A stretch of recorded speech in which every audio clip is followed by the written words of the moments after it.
Hi guys, welcome to my channel. இன்னைக்கு நம்ம பார்க்க போகிறது 12th maths exercise 1.3ல third sum 3 marksல கேட்பாங்க இந்த sums. ஸோ நல்லா பார்த்துக்கங்க. A man is appointed in a job with a monthly salary of certain amount and a fixed amount of annual increment. ஒரு ஜாப்ல நம்ம ஜாயின் பண்ணிட்டோம் அப்படின்னா நம்மளுக்குன்னு ஒரு ஃபிக்ஸட் சேலரி இருக்கும். அதே மாதிரி நம்ம பர்ஃபார்மன்ஸோ இல்லை பர்ஃபார்மன்ஸ்க்கு தகுந்த மாதிரி இன்க்ரிமெண்ட் பண்ணுவாங்க, இல்லை அப்படின்னா பேசிக்காகவே இன்க்ரிமெண்ட்ஸ் இருக்கும். அதே மாதிரி இங்கேயும் கொடுத்துருக்காங்க. If his salary was 19,800 per month at the end of the first month after 3 years of service. 3 வருஷம் சர்வீஸ் ஆனதுக்கப்புறம் அடுத்த இயர் தொடங்கும் போது ஃபர்ஸ்ட் மந்த் அவங்களுக்கு எவ்வளோ சேலரி கொடுக்குறாங்க அப்படின்னா 19,800 rupees அவங்களுக்கு சேலரியாக கொடுக்குறாங்க. அதே மாதிரி and 23,400 per month at the end of the first month after 9 years of service. 9 வருஷம் அவர் சர்வீஸ் பண்ணி அடுத்த 10th இயரில் அவர் ஃபஸ்ட்டு 10th இயரோட ஃபஸ்ட் மந்தில் அவர் எவ்வளோ சேலரி வாங்குறாரு அப்படின்னா 23,400 rupees வாங்குறாரு. அப்போது find his starting salary and his annual increment. அவரோட ஸ்டார்டிங் சேலரி எவ்வளவா இருக்கும், அவருக்கு வருஷம் எவ்வளோ இன்க்ரிமெண்ட் அதிகமாகிக்கிட்டே இருக்குது அப்படின்னு சொல்லிட்டு கேட்டிருக்காங்க. இதை வந்து நம்ம டேரெக்டாக ஃபைண்ட் அவுட் பண்ணிடலாம். பட் என்ன கேட்டிருக்காங்கன்னா use matrix inversion method to solve the problem. இந்த ப்ராப்ளம் சால்வ் பண்ணுறதுக்கு மேட்ரிக்ஸ் இன்வர்ஷன் மெத்தடை யூஸ் பண்ண சொல்லியிருக்கிறாங்க. ஓகேவா, சரி இப்போ எப்படி யூஸ் பண்ணலாம்னு பார்க்கலாமா? ஃபஸ்ட் பாருங்கள், நம்ம என்ன எடுத்திருக்கோம்னா லெட் ஹிஸ் மந்த்லி சேலரி வந்து நம்ம எக்ஸ்னு எடுத்திருக்கோம். அவரோட சேலரியே நம்மளுக்கு தெரியாதுல்ல, ஸோ எக்ஸ்னு எடுத்திருக்கோம். அதே மாதிரி அவரோட ஆனுவல் இன்க்ரிமெண்ட்டையும் நம்ம என்ன எடுத்திருக்கோம்னா ருபீஸ் ஒய்ன்னு சொல்லிட்டு எடுத்திருக்கோம். இப்போ பாருங்கள், அவரோட மந்த்லி சேலரி கூட 3 வருஷம் அவரோட இன்க்ரிமெண்ட்டாக 3 years ஆஃப் இன்க்ரிமெண்ட் சேர்த்து தான் நம்மளுக்கு எவ்வளோ கிடச்சிருக்குன்னா 19,800 rupees கிடச்சிருக்கு. அதே மாதிரி அவரோட monthly salary plus 9 years increment 9 இயர்ஸ்க்கான இன்க்ரிமெண்ட் தான் 9y இஸ் ஈக்குவல் டு எவ்வளோ கிடச்சிருக்கு 23,400. இதை எப்படி நம்ம சால்வ் பண்ணலாம்? மேட்ரிக்ஸ் மெத்தடில் கேட்டிருக்காங்களா, இதுக்கு முன்னாடி நம்ம மேட்ரிக்ஸ் எந்த மெத்தடில் யூஸ் பண்ணியிருக்கோமோ அதே மாதிரியே யூஸ் பண்ணலாம். கோஎஃபிஷியன்ட் ஆஃப் எக்ஸ் ஒய் தனி மேட்ரிக்ஸையும் எக்ஸ் அண்ட் ஒய் தனி மேட்ரிக்ஸ் கான்ஸ்டன்ஸை தனி மேட்ரிக்ஸை எடுத்துகிட்டு இருந்திருப்போம். அதே மாதிரி இங்கேயும் சால்வ் பண்ணிடலாம்.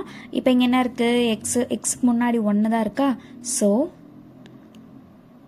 1 3 1 9. next x y equal to 19,800 23,400. Okay, இப்போ போட்டோமா, என்ன பண்ணுவோம் நெக்ஸ்ட்டு? இது ஏ மேட்ரிக்ஸ்னு எடுத்துக்கிறோம், இது எக்ஸ் மேட்ரிக்ஸ்னு எடுத்துக்கிறோம், இது பி மேட்ரிக்ஸ்னு எடுத்துக்கிறோம்.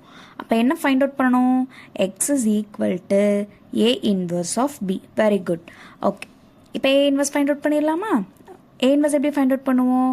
ஏ inverse is equal to 1 by determinant of A into adjoint of A. ஃபார்முலாஸை மறக்காமல் இருக்கீங்கன்னு நினைக்கிறேன். ஓகே, இப்போ டிட்டர்மினன்ட் வேல்யூ கண்டுபிடிச்சிடலாமா? சரி, 2x2 மேட்ரிக்ஸ்னால் டிட்டர்மினன்ட் வேல்யூ ஈஸியாக நம்ம ஃபைண்ட் அவுட் பண்ணிடலாம் இல்லையா? இப்போது 1 minus 9 1 3 is minus 3 which is equal to 6 which is not equal to 0. அப்போது நம்ம அடுத்து என்ன எழுதுவோம்? therefore A inverse existன்னு எழுதுவோம். சரி, நெக்ஸ்ட் அட்ஜாயின்ட் ஃபைண்ட் அவுட் பண்ணிடலாமா? 2x2 மேட்ரிக்ஸ்க்கு அட்ஜாயின்ட் ஃபைண்ட் அவுட் பண்ணுறது ஈஸி இல்லையா? Adjoint of A is equal to என்ன பண்ணுவோம்? இது ரெண்டையும் டயக்னல்ஸ் ரெண்டையும் இன்டர்சேஞ்ச் பண்ணிவிட்டு இந்த 2 டயக்னல்ஸ்க்கும் சைன் சேஞ்ச் பண்ணால் ஆன்சர் கிடச்சிருமா? ஓகே, அப்போ இங்கே டயக்னல்ஸ் ரெண்டையும் இன்டர்சேஞ்ச் பண்ணால் என்ன கிடைக்கும்? இங்கே 9 minus 3 minus 1 1ன்னு கிடைக்கும். 9 minus 3 minus 1 1. ஓகே, இப்போ நம்ம ஃபார்முலாவில் அப்ளை பண்ணிடலாமா? A inverse is equal to 1 by 6 into 9 minus 3 minus 1 1. Okay, இப்போ நம்ம எக்ஸ் ஃபைண்ட் அவுட் பண்ணிடலாமா?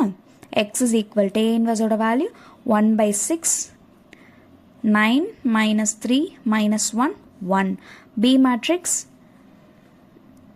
19,800 23,400. ஓகே, இப்போ நம்ம கான்ஸ்டன்ட்ஸ்லாம் எப்பயுமே 2 digit 3 digitல பார்த்துட்டோம். இங்கே 5 டிஜிட்டில் கான்ஸ்டன்ஸ் கொடுத்துருக்காங்க. ஃபர்ஸ்ட் அதை சிம்பிளிஃபை பண்ணிக்கலாம், அதுக்கப்புறமா நம்ம மல்டிப்ளிகேஷன் பண்ணலாம். எப்படி சிம்பிளிஃபை பண்ணலாம் அப்படின்னா, இந்த 1/6 இருக்குது பார்த்தீங்களா, இந்த 1/6 இந்த ரெண்டு கான்ஸ்டன்ஸ் கூடயும் நம்ம டிவைட் பண்ணிடலாம். டிவைட் பண்ணிட்டோன்னா இதை விட கொஞ்சம் கம்மியான நம்பர் நம்மளுக்கு கிடைக்குமா? ஓகே பாருங்கள், நான் இந்த 1/6 நான் உள்ளே டிவைட் பண்ணியிருக்கேன். இப்போ டிவைட் பண்ணிடலாமா? 1 6 are 6, 3 6 are 18, remaining 1, 3 6 are 18, remaining 00. ஓகேவா? 3300. இதை டிவைட் பண்ணிங்கன்னா 1 3 is 3, 1 6 is 6, 3 6 are 18, ரிமைனிங் 5 வரும். 23ல் 18 போச்சுன்னா ரிமைனிங் 5, 54, 9 6 are 54, 0 0. இப்போ ஆன்சர்ஸ் கிடச்சிருச்சா? ஓகே, என்ன ஆன்சர் கிடச்சிருக்கு? 9 -3 -1 1 into 3300 3900 ஆன்சர் கிடச்சிருக்கு. Okay super. இப்போ என்ன பண்ணிடலாம்? இப்போ கொஞ்சம் சின்ன நம்பர் ஆயிடுச்சு. ஸோ இது மல்டிபிள் பண்ணுறதுக்கு நம்மளுக்கு ஈஸியாக இருக்கும். ஓகேவா?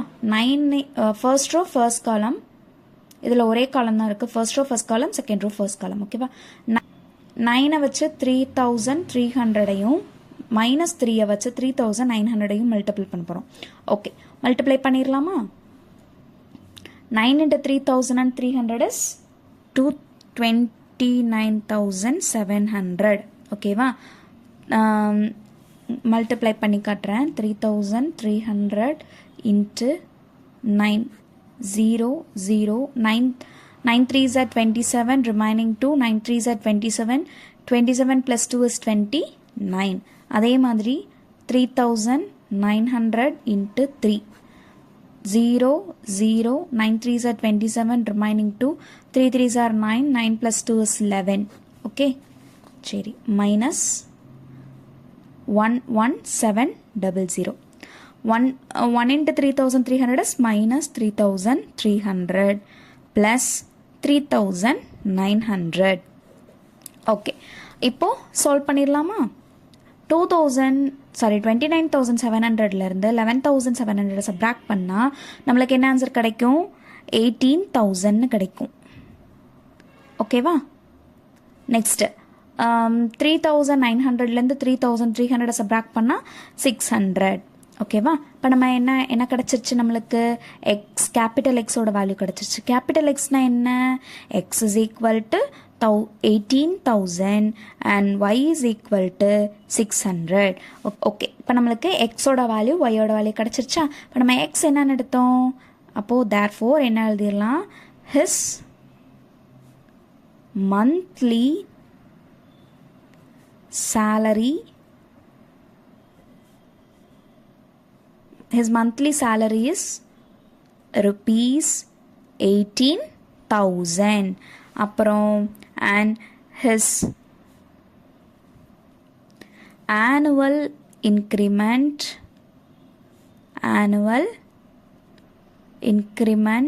is rupees 600. ஓகேவா? That's all. சம்ஸில் ஏதாவது டவுட் இருந்துச்சுன்னா கமெண்ட் பாக்ஸில் கமெண்ட் பண்ணுங்கள். மறக்காமல் சேனலை சப்ஸ்கிரைப் பண்ணிவிட்டு வீடியோஸ் பாருங்கள். தேங்க்ஸ் ஃபார் வாட்சிங்.